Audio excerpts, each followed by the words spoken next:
성경 봉독하겠습니다. 로마서 12장 4절에서 9절까지 말씀입니다. 우리가 한 몸에 많은 지체를 가졌으나 모든 지체가 같은 기능을 가진 것이 아니니 이와 같이 우리 많은 사람이 그리스도 안에서 한 몸이 되어 서로 지체가 되었느니라. 우리에게 주신 은혜대로 많은 은사가 각각 다르니 혹 예언이면 믿음의 분수대로, 혹 섬기는 일이면 섬기는 일로, 혹 가르치는 자면 가르치는 일로, 혹 위로하는 자면 위로하는 일로, 구제하는 자는 성실함으로, 다스리는 자는 부지런함으로, 긍휼을 베푸는 자는 즐거움으로 할 것이니라. 사랑에는 거짓이 없나니 악을 미워하고 선에 속하라. 아멘. 오늘 설교 제목은 천재와 지체의 하나됨입니다. 은혜 시간 되시기 바랍니다. 반갑습니다. 참 좋으신 우리 주님의 은총과 평강이 예배 자리에 나오신 모든 분들 위해 함께 하시길 축원드립니다. 찬양을 들으면서 그 식물 중에 천사의 나팔이라고 있죠. 이렇게 늘어져서 노란 꽃인데 천사의 나팔을 떠올리게 되었습니다. 하나님께서 기쁘게 받으셨을 줄 믿습니다. 요즘 날씨가 무척 무덥습니다. 여름이 한창인 지금 이제 저 같은 경우에는 이 효창공원 산책을 자주 하는데요. 그 효창공원에 가면은 요즘 이제 한창 피어나는 꽃이 있습니다. 뭘까요? 백일홍, 화무 11홍이라 그랬는데 이 백일홍은 백일을 간다고 해서 백일홍이라고 붙여진 이름입니다. 그 다음에 잘 보이는 것이 수국이에요. 수국은 효창공원에 있는 수국은 화려하지 않고 자기 그 잎 색깔이 초록색인데 옅은 초록색이에요. 그래서 주의하지 않으면 잘 보이지가 않아요. 수국이 이제 수국꽃이 보이고 그 다음에 이제 잘 보이는 꽃이 무궁화 꽃입니다. 무궁화 꽃이 이제 잘 보이는데 저는 이번에 가테말라 선교 가서도 가테말라에서도 무궁화 꽃을 보았어요. 무궁화 꽃을 보았는데 우리 이승학 선교사가 그 가테말라 선교 센터에서 가테말라 아이들에게 무궁화 꽃이 피었습니다. 이 놀이를 가르쳐 줬어요. 얼마나 좋아하는지 몰라요. 무궁화 꽃이 피었습니다. 이걸 이제 한글로 해서 같이 놀이를 하는 거예요. 다음 가테말라 선교 갈 때는 이 한국의 건전한 놀이 문화를 좀 가져가서 알려야 되겠다 그런 생각을 하게 되었습니다. 아무튼 무척 더운 날씨에도 나무들이 꽃을 피워내는 것을 보고 참으로 존경스러운 마음이 들었습니다. 그들을 보면서 나도 하나님이 주신 하나님의 형상을 제대로 피워내면 얼마나 좋을까 그런 생각을 해보게 되었습니다. 자연은 언제 봐도 아름답습니다. 자연 안에 있으면 또 자연을 보고 있노라면 우리 마음은 편안해지고 쉼을 얻을 수 있습니다. 그러니까 이 무더운 여름에 숲속을 찾아가고 자연 휴양림을 찾아가고 하는 이유가 거기 있습니다. 그러나 자연 아닌 것은 우리에게 오히려 스트레스를 가중시키고 우리를 힘들게 합니다. 예컨대 층간소음, 이거는 자연이 아니죠.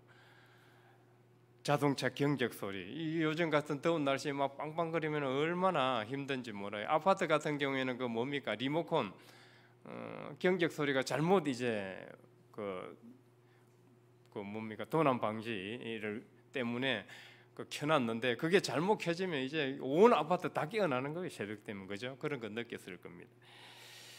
쓰레기 더미 악취, 아파트에 막 그 공사할 때 막 드릴 뚫는 소리, 하수구 냄새, 인간의 이기적인 행동, 이런 것은 자연이 아니죠. 이런 것들은 오히려 우리를 더 힘들게 만들고 우리에게 스트레스를 가중시킵니다.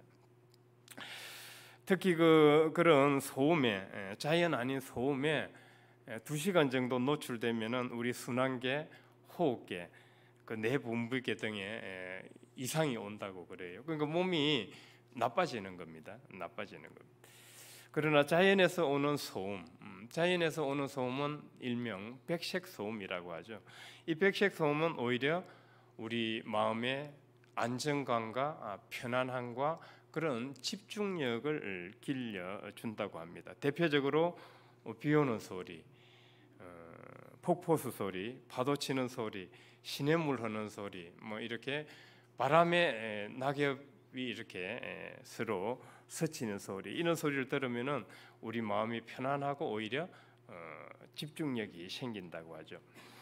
그래서 실험을 한번 해봤는데 중학생을 대상으로 일상적인 상태와 자연의 백색 소음을 들려줬을 때 영어 이제 암기력 테스트를 해봤는데 자연의 백색 소음을 들려줬을 때 이 학업 성취도가 훨씬 더 높았다고 개선되었다는 그 연구 결과가 있습니다. 또 사무실에서 그 흐르는 물과 파도 치는 소리, 그 뭐 폭포수 소리 이런 것을 녹음해서 들려줬을 때 그 사무직원들의 그 집중력이 더 생기고 업무 효율도 높아졌다는 연구 결과가 있습니다.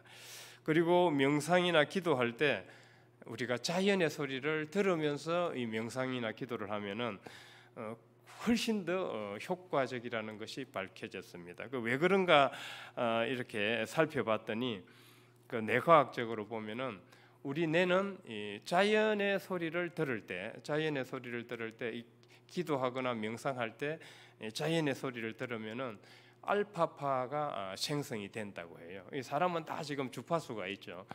그 나하고 이제 맞지 않는 주파수는 피하게 돼요. 나하고 그 주파수가 지금 맞아야 서로 이제 어울리게 되는 거예요. 실제로 이 사람 간의 관계도 그런데 다 이 사물마다 주파수가 있습니다. 주파수가 있는데 그 이 알파파가 생성이 된다고 해요. 알파파는 아주 우리가 마음이 편안해지고 집중력이 생기고 이럴 때 이제 생기는 주파수라고 뇌파라고 이제 합니다. 그런데 재미있는 것은 우리 지구에도 주파수가 있다 그랬죠. 사물마다 다 주파수가 있는데 지구에는 뭐 쉽게 말하면 지구의 맥박이죠.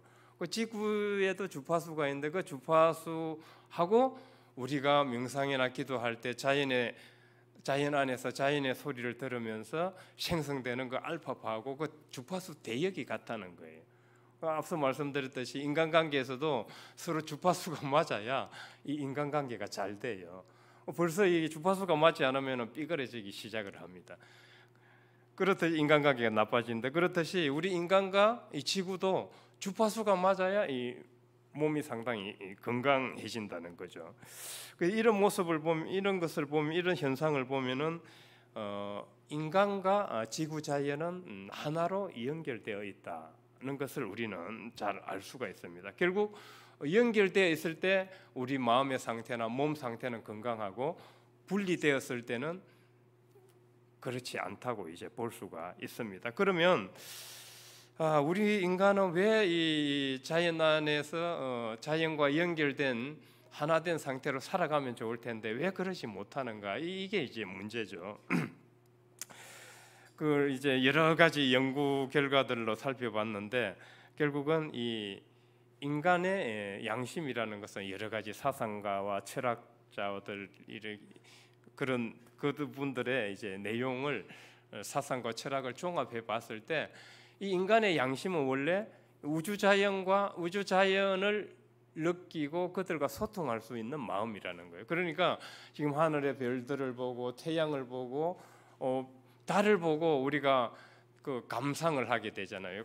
감성적인 마음이 일어나게 됐는데 그러니까 이 우주라는 것도 우리 양심이 느끼고 알아주지 못하면은 이 우주도 그냥 묻혀 있게 되는 겁니다. 그러나 우리 양심이 깨어나서 우주 자연을 느끼고 그런 어떤 감성적인 부분으로 접근하게 되면은 우주도 같이 깨어나게 되는 거예요. 쉽게 말해서 우리 양심이 깨어날 때 우주도 같이 깨어난다고 볼 수가 있어요. 그럼 우리 양심이 갇혀 있게 되면은 우리가 우주를 느끼지 못하기 때문에 우주도 깨어나지 못하는 거죠. 논리적으로 본다면은.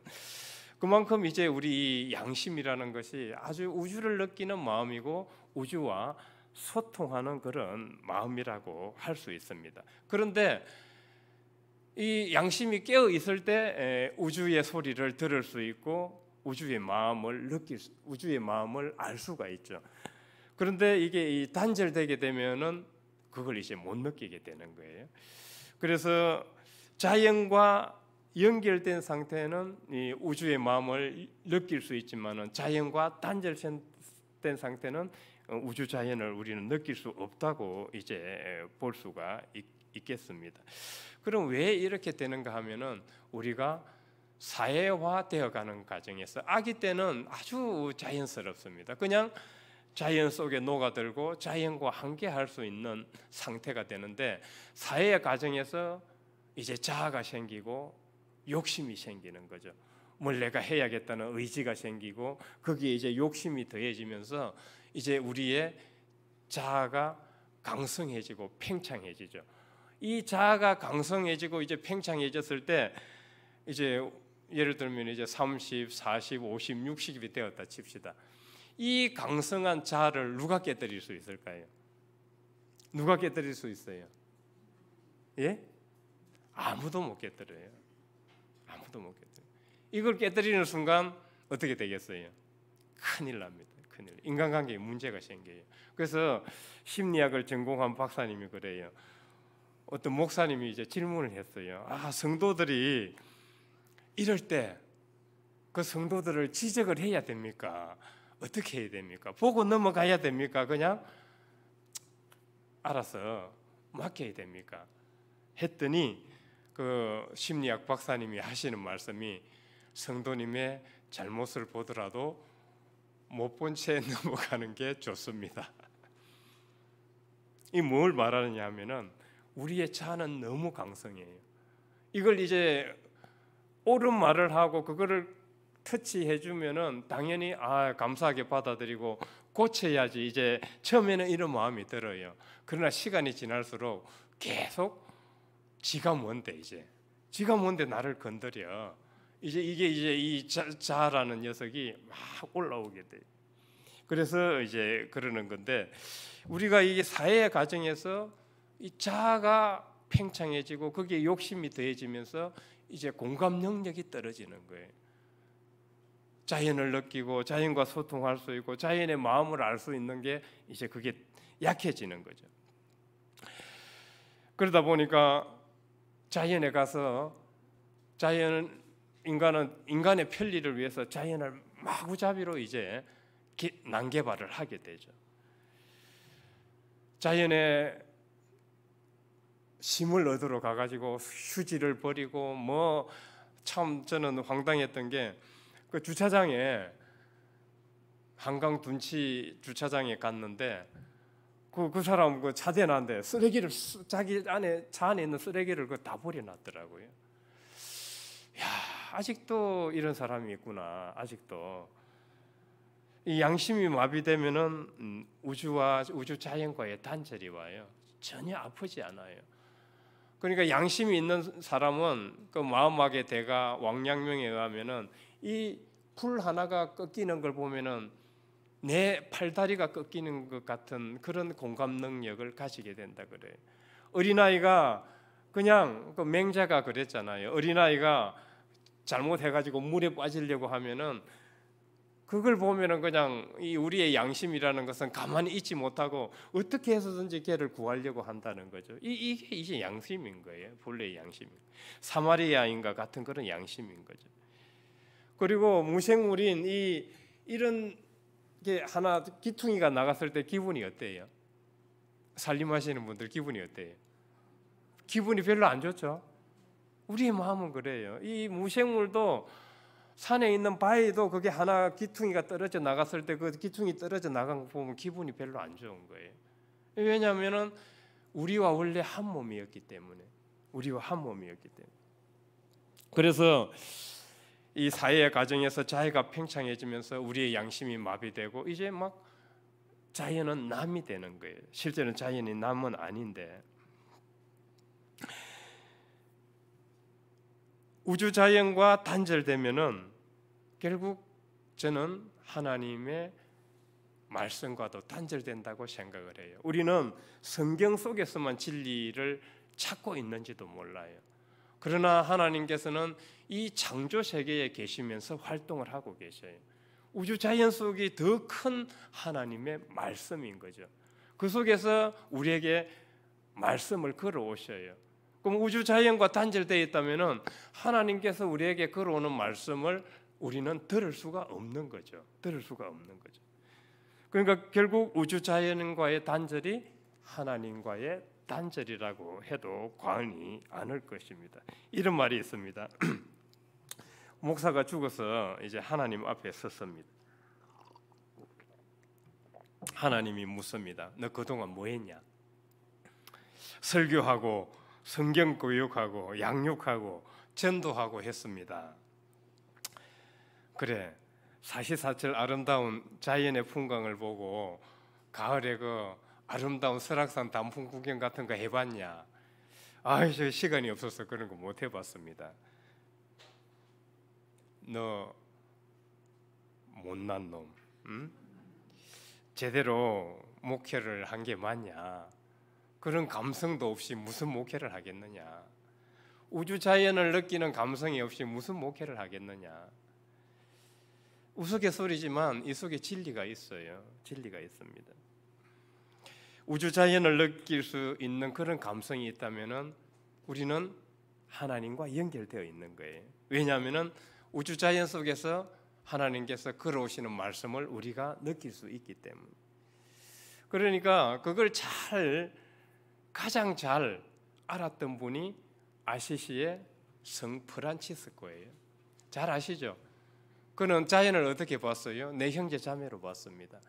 그래서 태양을 형제 태양님, 태양 형제님, 달과 별을 달과 별 자매님들, 풀 한 포기도 자기 가족으로 봤다는 거예요. 이 정도의 영성, 이 정도의 감성이면은 존경받을 만하죠. 그래서 아시시의 성 프란치스코는 지금까지 계속 설교에 오르내리고 사람들에게 존경을 받는 게 아닐까 그런 생각을 해보게 됩니다. 그는 하나님의 창조 세계의 모든 피조물들을 한 가족으로 여겼던 대표적인 성인이었습니다. 결국 자연과 인간은 하나라는 신학과 신앙을 했던 분이 바로 아시시의 성 프란치스코였습니다. 그래서 하나님의 창조 세계 안에는 이 인간을 포함해서 수많은 피조물들이 있습니다. 이 피조물들, 이 수많은 피조물들을 이제 여러 가지 이제 개체들이죠. 인간을 포함해서 여러 가지 개체들이 모여서 하나님의 창조 세계를 이루고 있다. 이렇게 이제 볼 수 있는데 이 개체는 오늘 성경의 사도 바울의 말씀을 빌린다면은 지체라고 할 수 있습니다. 지체.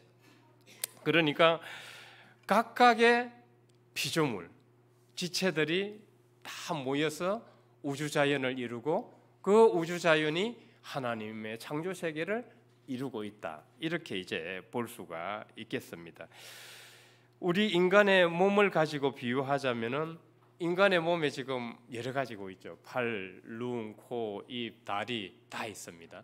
이 인간 안에는 여러 가지 이제 지체들이 있어서 인간의 몸을 이제 이루고 있는 거죠. 그래서 이 각각의 이제 지체들은 실제로 전체와 분리될 수 없죠. 전체와 연결되어 있습니다. 제가 PPT를 가져온다는 게 깜빡했는데 원자를 가지고 한번 전체와 지체의 관계를 생각을 해보겠습니다. 그러니까 우리 몸과 팔다리, 눈, 코, 입 이게 이제 전체와 지체의 관계고 이제 가장 간단한 거는 이제 원자를 놓고 볼 수 있겠죠. 원자는 어떻게 생겼죠? 우리 이영하 서기님, 원자는 어떻게 생겼어요?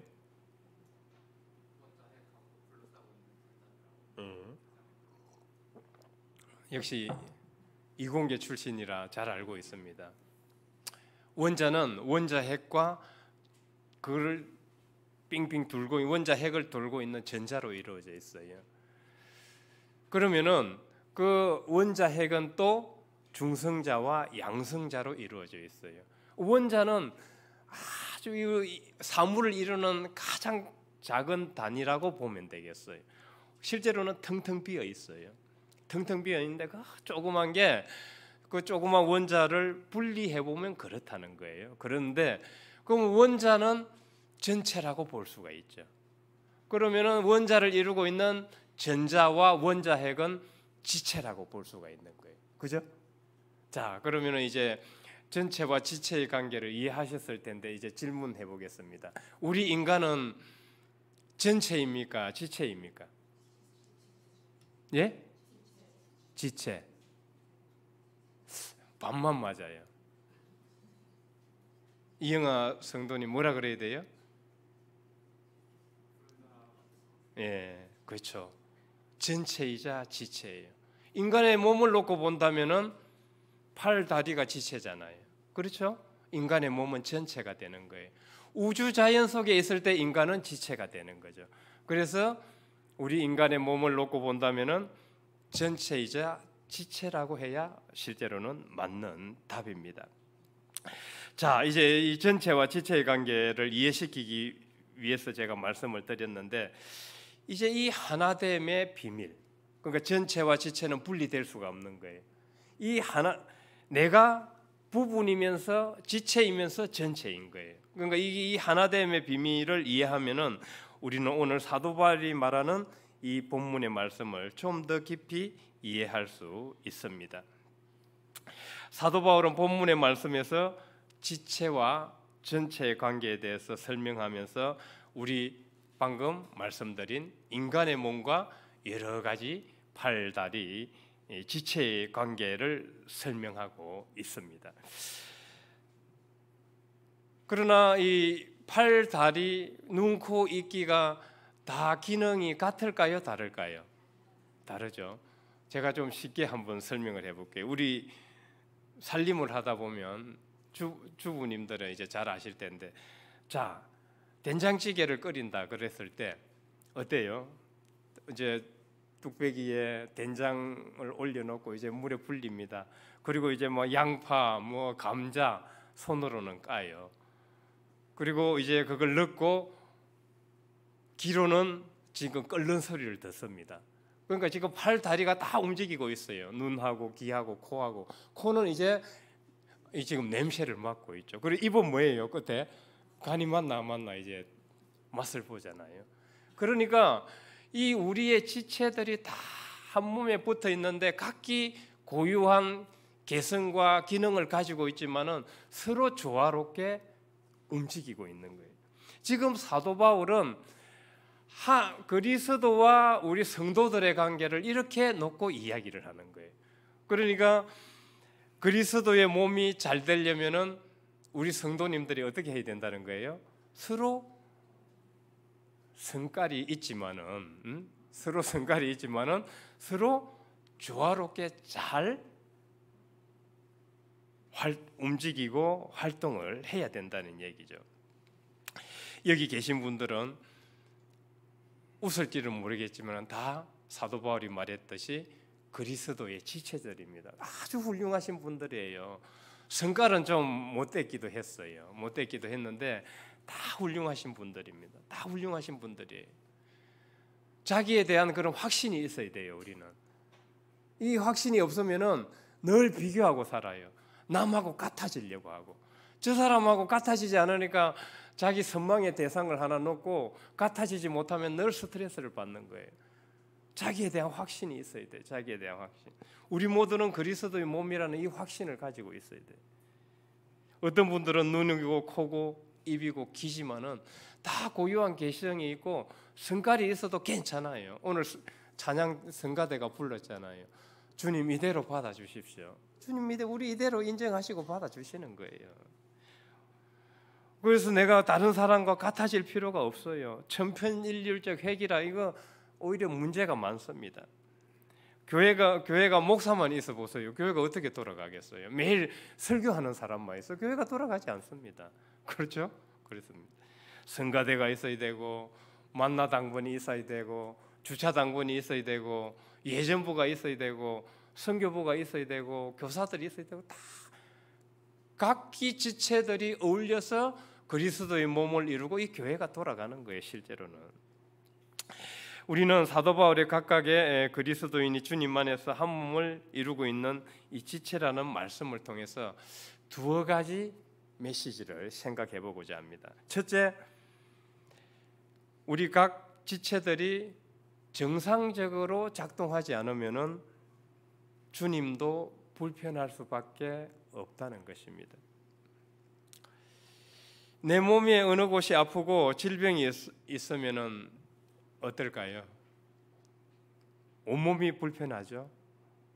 최근에 어떤 작은 걸로 인해서 온몸 전체에 염증이 오는 분을 보고 참 마음이 안타까웠습니다. 그 조그만 거 하나를 방치했는데 실제로 작은 거예요. 그 침매부 맞고 잘 관리를 했으면 아무 문제가 없는 건데 그걸 가볍게 여겼다가 온몸 전체가 지금은 염증이 왔어요. 저도 25살 때 이 그랜드 피아노 있죠, 이거 교회 피아노 이거보다 더 컸나? 이거보다 더 큰 거 있어요? 이게 그랜드 피아노 중에 최고 큰 겁니까? 더 큰 거 있어요?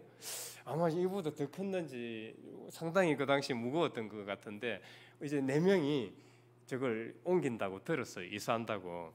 그런데 제가 이 자세를 좀 잘못 잡았는지 그냥 힘만 믿고 하다가 들어서 옮겼는데 뭐가 우두둑 소리가 나는 거예요. 허리 삐끗하신 분 들어보셨죠? 내 안에서 그런 소리를 들어요. 우두둑 하는데 아차 이거 아주 느낌이 안 좋아요. 이 사람이란 느낌이 있는데 야 이거 이 느낌이 별로 안 좋은데 아니나 다를까 이제는 막 허리가 계속 앞으로 구부러지는 겁니다. 그리고 이제 다 마치고 집으로 갔는데 간신히 이제 집으로 가서 문 앞에 이제 도달했는데 진짜 서서 못 들어가는 거예요. 기어서 문을 열고 들어가서 이제 방에 들어가서 누웠어요. 그래가지고 이제 하루가 지났나 그 다음날 이제 대학생이니까 학교를 가야 되니까 학교를 갔는데 허리 삐끗 해보신 분 아시죠? 그 버스 타면 어때요? 덜컹덜컹 하면은 여기가 막 얼마나 아픈지 몰라요. 그러니까 이제 약간 엉덩이를 들어야 되는 거예요. 한 2시간 동안 버스 타고 가는데 막 엉덩이를 들고 가니까 이는 죽을 맛이에요. 죽을 맛. 그때부터 제가 한 20년간 이 허리 때문에 어마어마하게 고생을 했어요. 어마어마하게. 그러니까 이제 젊어서 한 달 정도 지나니까 허리를 고추 세우기도 하고 정상으로 돌아오기는 했지만 제가 이제 공차는 걸 좋아하거든요. 축구. 그게 아주 격한 운동이잖아요. 그거 한번 하고 나면 또 오는 거예요. 또. 그러니까 격한 운동을 하게 되면은 또 재발하니까 야 이거 이제 어떻게 해야 되나. 그러니까 사람 몸이 한번 상하게 되면은 이게 정상적으로 회복이 안 되더라고요. 잠잠하게 있다가 다시 오게 돼요. 그래서 이제 40대 중반까지 그렇게 고생을 하다가 개발을 하나 했죠. 이 허리 근육을 기르는 수밖에 없구나. 그래서 여기 허리 뒤에 근육을 길렀어요. 허리 인대가 있는데 이 근육을 기르고 그때부터 조깅을 했어요. 지금 이제 한 10년 동안 조깅을 하고 있는데 그러고 나서 지금 간신히 버티고 있어요. 그러니까 지금은 이제 축구 이런 걸 안 해요. 무리하면은 그게 오기 때문에 이제 뭐 죽을 때까지 이렇게 살 수밖에 없어요. 내 잘못으로 다쳤기 때문에 이와 같아요. 우리가 이 몸이 한번 다치게 되면은 온 몸이 영향을 받게 돼. 지금 우리 여기 앉아 계신 분 중에 이제 이번 주 6일 또 다음 주 13일 또 무릎이 안 좋아서 두 무릎을 수술하셔야 될 분이 있어요. 하나님 은혜 가운데 수술이 잘 되어서 또 신앙생활을 잘 할 수 있기를 기도드리겠습니다. 그분이 지금 무릎이 얼마나 아프면은 수술을 안 하면 안 될 지경인 거예요. 온몸이 아픈 거예요. 온몸이. 이 사람이라는 게 그렇습니다. 우리 지체가 하나 아플 때 전체가 다 아픈 거예요. 이렇게 볼 때 사도 바울이 전체와 지체의 관계로 인간의 몸과 우리 이 지체의 관계로 성도간과 그리스도의 관계를 설명한 것은 이런 메시지가 있다고 봅니다. 제가 과테말라 선교 갔을 때 이제 그 현지인 사역을 현지인 그 신방을 가는 시간이 있었어요. 갔는데 참으로 딱해요. 남편과 사별한 지 40일 정도 됐고 아주 젊은 분이에요. 20대, 24살. 아이는 2살, 7살. 그럼 몇 살에 결혼한 거예요? 하여튼 일찍 결혼을 하셨는데 남편과 사별하고 이제 2살, 7살짜리 애를 두 자녀를 키워야 되는 거예요.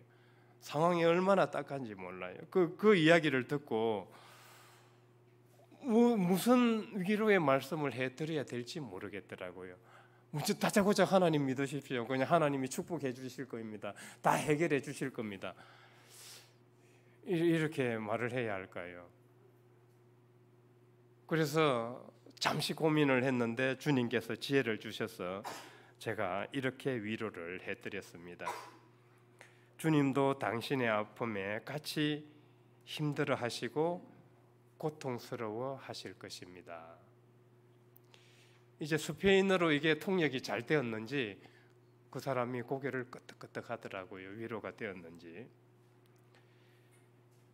우리는 하나님에 대해서 전지전능하신 하나님은 늘 완벽하신 분으로 우리는 생각을 했는데 이제 조금 인식의 전환이 필요해요. 우리가 아플 때 하나님도 아프고 이 지구 자연이 고통스러울 때 하나님도 같이 고통스러울 수 있다는 겁니다.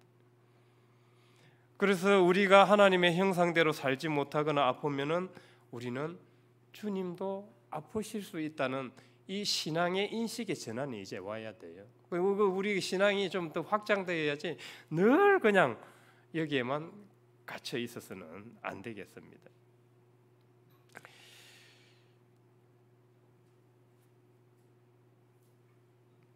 지금 우리는 기후위기, 지구온난화 시대를 살아가고 있습니다. 지금 지구 도처에 얼마나 이상한 현상들이 일어나고 있는지 모릅니다. 우리는 과거에는 아마 30 몇 도 되면은 30도 초반 이 정도 되면 엄청 무서웠던 것으로 막 생각했던 것 같아요. 느꼈던 것 같아요. 그런데 지금 무더위는 과거의 무더위는 지금과 비교하면 아무것도 아니에요. 그렇지 않습니까? 지금은 36도, 7도, 8도가 예사예요. 예사입니다. 이웃 나라에도 보면은 지금 막 40도 폭염이 연일 지속되고 있어요. 중국에는 아마 뉴스 보셨을 거예요. 물난리로 지금 말이 아니에요. 뭐 다 도시 전체가 막 물에 잠겨 가지고 온통 물난리입니다. 지구 도처가 지금 폭염과 극한 호우와 가뭄과 홍수로 몸살을 앓고 있어요. 우리는 이런 이상 기후들을 보면서 지금 지구 자연이 아프다는 것을 감지할 수 있어요. 이걸 보면서 하나님도 같이 아프시겠구나. 주님도 같이 아프시겠구나. 왜냐하면 하나님께서 창조하신 창조 세계이기 때문에. 이 땅이 평화롭지 못하고 우주 자연이 아픈 것을 보면서 우리의 양심은 주님의 아픔도 느낄 수 있어야 돼요. 매일 우리만 아프다고 생각할 것이 아니라 조금 신앙의 인식이 전환이 필요합니다. 두 번째로 이제 사도 바울의 말씀을 통해서 저희 느끼는 생각해보는 메시지는 우리가 주님 안에서 삶의 의미를 써나가는 것이 중요하다는 것입니다. 문제는 삶의 전체와 지체가의 관계가 하나 돼서 서로 잘 조화롭게 움직이려면은 주님 안에서 이 삶의 의미를 우리는 잘 발견해야 돼요. 그런데 삶의 의미를 발견을 했는데 이 삶의 의미의 기반이 약하면은 이게 오래 가지 못해요. 금세 솟아났다가 하루아침에 그냥 사그라들어요. 이 삶의 의미를 잘 발견하고 그거를 잘 지탱할 수 있으려면은 약 몇 가지의 기둥이 필요합니다. 이걸 말씀드리고 설교를 마치겠습니다. 테드라는 강연이 있는데 그 강연자는 에밀리 스미스였습니다. 그녀는 이 삶의 의미를 지탱하는 4가지 큰 기둥을 소개하는데, 첫째가 유대감. 이 유대는 한자로 끈과 띠라는 것이죠. 끈과 띠. 그러니까 끈과 띠로 묶어준다는 얘기예요. 끈과 띠로 묶어 연결된다는 얘기입니다. 그 에밀리 스미스는 이 유대감을, 우리가 주님 안에서 지체들이 유대감을 가지기 위해서는 사랑이 중심이 되어야 된다. 그거는 두말할 필요도 없죠. 오늘 9절에 보면은, 9절 말씀에 보면은 사랑에는 거짓이 없나니 악을 미워하고 선에 속하라. 그러니까 우리가 인간관계 문제가 늘 그래요. 교회 왜 안 오는지 아세요? 하나님이 싫어서가 아니라 뭐 때문에 안 온다 그래요? 인간관계. 그 인간관계에서 우리는 악을 선으로 갚을 수 있어야 되겠어요. 악을 악으로 갚으면은 인간관계 못해요. 우리는 유대감을 가지려면은 인간관계가 사랑 중심이 되어야 되겠다. 이거는 100번 강조해도 지나치지 않습니다. 두 번째, 삶의 의미를 지탱하려면은 목표 의식이 있어야 됩니다. 늘 강조하는 것이지만은 이런 것이죠. 나는 더 나은 사람이 되고 싶어. 어떻게 목표 의식이 어떤가요? 나는 더 나은 사람이 되고 싶어. 막연하죠. 막연한 목표 의식이에요. 그러나 여기에서 목표 의식이 조금 더 구체화되려면은 나는 분노 조절을 좀 잘해서 인간관계를 개선하고 싶어. 지금 분노 조절이 안 돼가지고 인간관계가 우리가 잘 안 되잖아요. 그래서 이걸 분노 조절을 해서 인간관계를 하려면은 내가 좀 마음을 다스리는 훈련을 좀 해야 되겠어. 그렇게 해서 나의 이 감정의 완성도를 좀 높여야 되겠어. 이게 이제 이런 이제 목표 의식을 가져야지 막연하게 그냥 나는 더 좋은 사람이 되겠어. 나는 죄를 안 지어야 되겠어. 구체적으로 나는 무슨 죄를 안 짓겠다. 이렇게 돼야 목표 의식이 생기게 되는 거죠. 세 번째는 초월감입니다. 이 인간은 이 초월감을 느껴야 되는데 내가 전체 속에 속해 있다는 이 초월감, 이걸 가지려면은 예배가 가장 좋다고 그래요. 예배. 그래서 예배를 참석해야 되는 이유를 설명하자면은 이 초월감을 느끼기 위해서, 내가 하나님 안에 있다는 것을 느끼기 위해서. 두 번째는 자연 속에서 기도나 명상을 할 때 이걸 느낄 수 있다 그래요. 내가 자연 속에 나도 있는 하나의 생명체구나. 네 번째는 경외심입니다.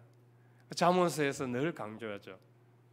전도서에서 늘 강조하죠. 이 우리의 삶은 다 헛된데 그 헛됨에서 그 삶이 온전해지려면은 하나님을 경외하는 방법밖에 없다고 전도서는 마지막에 마침표를 찍어요. 그러니까 결국은 우리의 삶의 의미가 하나님과 연결된 존재로서의 이 삶의 의미를 놓치면 안 된다는 거죠. 이 4가지 기둥, 이 4가지 기둥이 있을 때 우리는 삶의 의미를 보다 더 튼튼하게 지탱할 수 있다고 생각을 합니다. 우리 개개인은 별다른 능력이 없습니다. 그러나 우리 지체들이 성령의 띠로 주 안에서 연결되어 있기 때문에 앞서 말했듯이 우리가 우주를 느낄 수 있는 양심이 깨어 있다면은 그리스도의 몸도 우주 자연도 같이 깨어날 수 있습니다. 우리는 하나님 보고 계속 깨어나라고 강요할 것이 아니라 우리가 깨어나야 돼요. 우리가 깨어날 때 그리스도께서 같이 깨어난다는 이 사실, 그게 바로 전체와 지체의 하나됨의 비밀이라는 사실을 알고 신앙생활을 해나가는 모두가 되길 주님의 이름으로 축원드립니다. 이와 하나님, 저희들은 주님 안에서 한 몸을 이룬 지체들로 삼아주셨지만은 저희들은 자기의 욕심에 가려져서 분리된 의식으로 살아왔음을 고백드립니다. 이제는 그리스도의 몸 안에 있는 지체들임을 깨닫고 그리스도의 몸을 깨우는 자로 살아감으로써 세상을 변화시키는 성도들이 되길 원하오니 인도하여 주옵소서. 예수 그리스도 이름으로 기도드립니다. 아멘.